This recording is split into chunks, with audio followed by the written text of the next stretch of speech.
Привет-привет! И добро пожаловать на мой канал. Меня зовут Алина, и я подумала вот о чем. Наверняка вы задавались вопросом, чем отличается буква Е от Ё. Задавались же, да? Так вот, сегодня я дам ответ на этот вопрос. И ответ на этот вопрос почти ничем. И на этом у меня сегодня все. Спасибо, что смотрели. Шучу! Немножко еще поболтаем. На самом деле различия, конечно, есть, потому что это две разные буквы, но сразу скажу, что для студента русского языка на письме эта разница практически не важна, потому что если вы сомневаетесь, какую букву написать, смело можно написать букву Е, и вы не ошибетесь, потому что конкретно на письме использование буквы Ё совершенно опционально. В устной же речи все несколько сложнее, потому что мы не можем произнести слово «елка» как «елка», а написать, кстати, можем. Или от произношения буквы «е» и «ё» слово меняет свой смысл, как, например, «все» или «все». Но тут мы в очередной раз возвращаемся к тому, что чем больше вы будете слушать, тем быстрее ухо научится определять разницу между этими двумя буквами.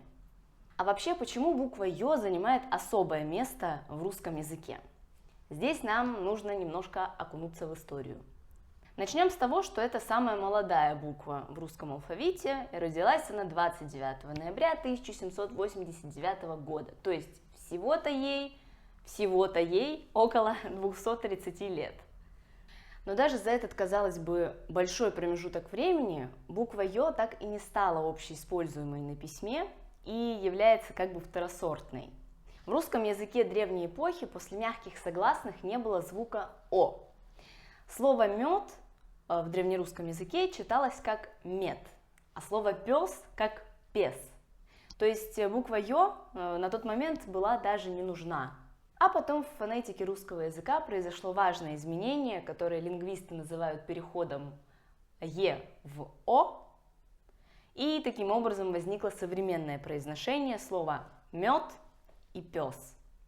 Вместо буквы «ё» в разное время предлагались буквы, я, к сожалению, не знаю, как это все прочитать, но если бы какое-то из этих предложений было утверждено, сейчас бы мы «мед» писали как «мед», «мед» или «мед».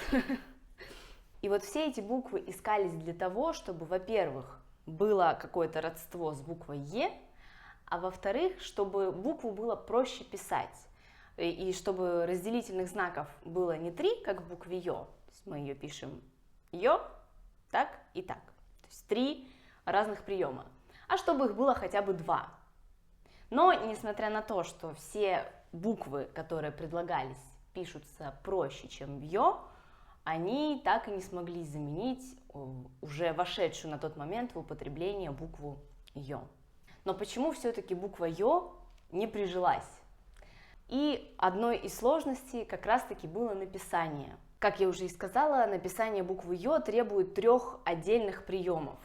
Буква, точка и точка. И поскольку в русском языке практически нет надстрочных знаков, писать эту букву было не слишком удобно.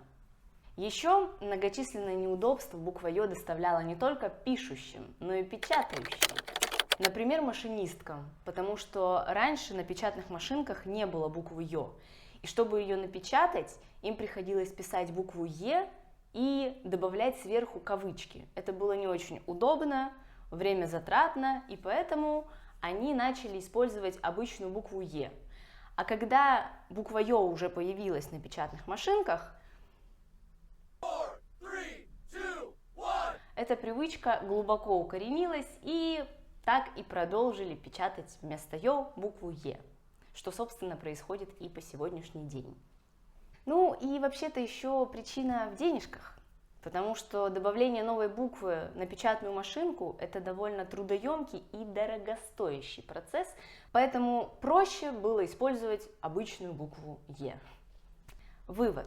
Буква Ё прекрасная, красивая и помогает лучше понять, на какой слог ставится ударение в слове, и таким образом не вводит в заблуждение. Но если мы говорим конкретно о письме, и вы сомневаетесь, какую букву использовать Е или Ё, Как я уже и сказала, пишите букву Е и не ошибетесь.